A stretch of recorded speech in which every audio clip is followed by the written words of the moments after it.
भारत ने एक नई और मुकम्मल जंग छेड़ने का इरादा कर लिया है। ये कोई साधारण परीक्षा नहीं है, ये समंदर में भारत की बढ़ती ताकत का सबसे बड़ा प्रमाण। कि इंडिया का जो defence research and development organisation है, उन्होंने भी एक तजर्बा किया, वो भी बड़ा डेंजरस तजर्बा। एक और फॉल्स फ्लैग और पाकिस्तान के साथ जंग। पाक भारत महाज रात के पिछले पहर गर्म हो चुका है।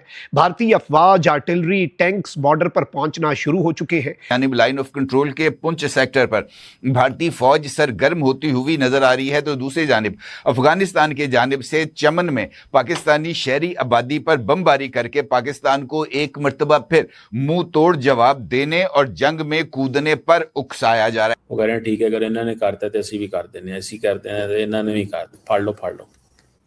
बेसिकली तो पंजाबी में हमारे कहते हैं फाड़ लो हो रही है। ठीक है, इंडिया क्या है, इंडिया ये परसीव कर रहा है कि शायद हमारे यूएई की कुछ टेंशन शुरू हो गई हैं, they want to widen the crack. S-400 missile defence system को भी रवाना कर दिया गया है। फजाई हुदूद को बंद करने का फैसला और पाकिस्तान की अफवाज का हाई अलर्ट पे आ जाना, ये सब कुछ गैर मामूली। इसराइल की और भारत की कोलैबोरेशन है, गठजोड़ है, वो बरकरार है और पाकिस्तान के खिलाफ उनकी साजिशें भी बरकरार रहेंगी। तो आपको लग रहा है कि इसराइल का और भारत का जो गठजोड़ है पाकिस्तान के खिलाफ, वो बदस्तूर हमारे लिए खतरा है और हमें होशियार रहना चाहिए। तो इट मीन्स कि पाकिस्तान अपनी चीज़ों पे लगा हुआ है, इंडियंस भी लगे हुए हैं। मेरा ख्याल है दोनों मुल्क क्योंकि एक दूसरे को नोटिफाई करते हैं, तो उस नोटिफाई करने से बेसिकली जो पता चलता है कि दोनों अपनी अपनी तैयारियां कर रहे हो।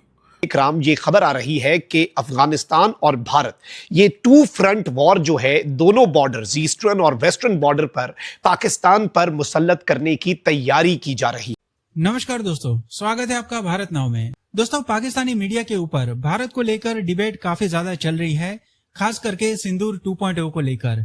हाल ही में जो डीआरडीओ ने सफल परीक्षण किया है एंटी शिप मिसाइल का, जो कि एक हेलीकॉप्टर से लॉन्च होता है। इसके अलावा S-400 की जो खेप भारत को मिलने वाली है, इसके अलावा जो LOC के ऊपर इंडियन फोर्सेस की जो मूवमेंट है, नोटम इश्यू किए जा रहे हैं, मॉक ड्रिल वगैरह की जा रही है बॉर्डर एरियाज के ऊपर। इस चीज को लेकर पाकिस्तान सबसे ज्यादा घबराहट में है। पाकिस्तानी मीडिया के ऊपर डिस्कशन चल रहे हैं कि आखिर भारत किस तरह की तैयारियां कर रहा है और क्या पोटेंशियल थ्रेट पाकिस्तान को हो सकता है आने वाले समय के अंदर। हाल ही में पाकिस्तान ने भी एक फतेह मिसाइल का सफल परीक्षण किया है।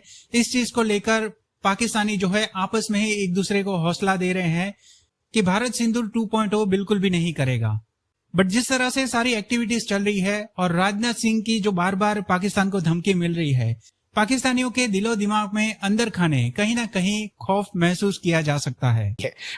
मेरा नहीं ख्याल कि अब ऑपरेशन सिंदूर कोई जिंदा है इस तरीके से। ना ही इसराइल अब ये हिम्मत कर सकेगा, वो तो ईरान को ही नहीं निपट सके। मुझे याद है ये बड़ी लोग बहसें करते थे कि जी ईरान खत्म हो जाएगा तो उसके बाद पाकिस्तान की बारी है, इसराइल ये करेगा वो करेगा। अब सारे ठंडे पड़ गए हैं, उनको समझ आ गई है कि भाई ईरान ने इनसे संभला, पाकिस्तान तो अल्हम्दुलिल्लाह एक अच्छी मिसाइल पार है, न्यूक्लियर पार है।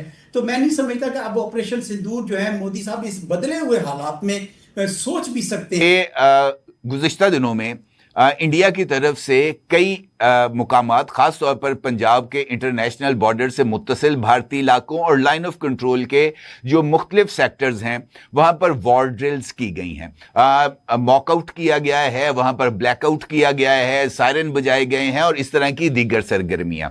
पुंछ सेक्टर में भी कल रात इसी तरह की एक्टिविटी की गई, लेकिन इस एक्टिविटी की खास बात यह थी कि ये जो जंगी सायरन हैं, ये ज्यादा जिसे हम कह सकते हैं ड्यूरेशन के लिए पुंछ सेक्टर में बजाए गए और इसके साथ साथ पुंछ सेक्टर के ऊपर भारतीय जंगी तैयारों की परवाजें भी रिकॉर्ड की गई हैं। और इसके साथ साथ जिस वक्त इंडिया जो है वो पुंछ सेक्टर के मकबूजा कश्मीर के एरिया के अंदर ये जो जंगी सायरन है ये बजा रहा था, उस वक्त लाइन ऑफ कंट्रोल के ऊपर इंडियन ड्रोन्स की परवाजों को भी रिकॉर्ड किया गया है। कि वो नेवी पे काफी इन्वेस्टमेंट कर रहे हैं, चाइना की वजह से भी कर रहे हैं, पाकिस्तान की वजह से भी कर रहे हैं, नेवल इंटरनेशनल बॉर्डर्स बहुत लंबे चौड़े हैं उस वजह से भी कर रहे हैं। समझ रहे हैं बात, उस वजह से भी कर रहे हैं। बहरहाल लेट्स सी कि क्या निकलता है इसमें। लेकिन एक चीज़ मैं आपको बड़े क्लियरली बता सकता हूँ कि इंडियन नेवी जो है वो they are investing a lot of money, they are investing a lot of resources, और वो कर रहे हैं। उनको ये पता है इस चीज़ का कि हम अगर हमने ये इन्वेस्टमेंट ना की अपनी, ये इसके ऊपर इन्वेस्टमेंट ना की, तो हमारे लिए चैलेंज बन सकता है। So they are into this game. कि अभी जो पाकिस्तान नेवी के फ्लीट में जो सबमरीन शामिल की जा रही हैं, ये सबमरीन्स भी हम कुछ चाइना से ला रहे हैं, कुछ हम खुद बना रहे हैं। और इसके अलावा हमारी जो मिसाइल टेक्नोलॉजी है, हमारे जो जहाज़ हैं उनमें जो मिसाइल हैं वो चाइनीज़ टेक्नोलॉजी है। हम सैटेलाइट लॉन्च कर रहे हैं, वो भी चाइनीज़।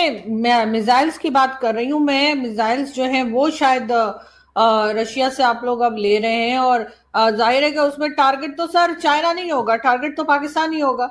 ऐसा तो नहीं है कि आप वो मिसाइल जो हैं या वो ड्रोन जो हैं वो आपने चाइना के पर डालने हैं, वो तो आपने टारगेट तो आपने पाकिस्तान को ही करना है। हालांकि आप खुद कह रहे हैं कि चाइना एंगेज करके रखता है, लेकिन चाइना से ज्यादा क्लैशेस तो पाकिस्तान के साथ होते हैं भारत। आरजू साहिबा ये बताइएगा, आपने कौन सी ऐसी एस्ट्रोलॉजी पढ़ी है जो आप भविष्यवाणी कर पा रही हैं कि वो जो भी हम मिसाइल खरीदेंगे वो पाकिस्तान के लिए होगी?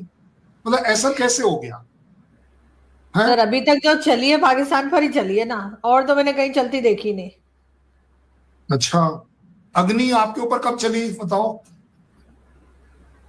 सर फिर भी आपने जितने ड्रोन जो चलाए सर, हम ही बेचारे मतलब गलती से भी अगर चल जाता है तो सर हमारी तरफ आ जाता है वो भी। मैं आज आपके लिए एक अच्छा एनालिसिस करके दे रहा हूं, क्योंकि आपका शो सिर्फ इंडिया में नहीं फेमस है, पाकिस्तान में भी फेमस है। पीपल मस्ट नो कि क्या अफवाहें हैं और क्या रियलिटी है। अग्नि 5 वो वाली मिसाइल है जो 5000 किलोमीटर पर जाकर वार कर सकती है। हमने तो आप पर नहीं चलाई, हमने तो पृथ्वी भी आपके ऊपर नहीं चलाई। आप बताइए, हमने एक भी आपके ऊपर नहीं चलाई है, ठीक है ना? आती है बात फिर भी सर वो तो हमने भी गौरी और क्या क्या बना के रखे सर, हमने भी नहीं चलाए, लेकिन बना के तो रखे ना सर। लेकिन शाहीन 3 तो आपने चला ली ना।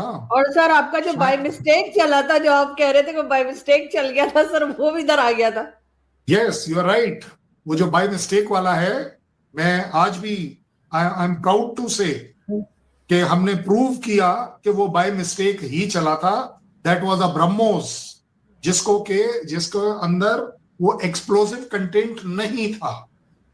बाय द वे, वो सिर्फ प्रोपेलेंट था, जिसके वजह से वो while doing maintenance and training वो चल गया।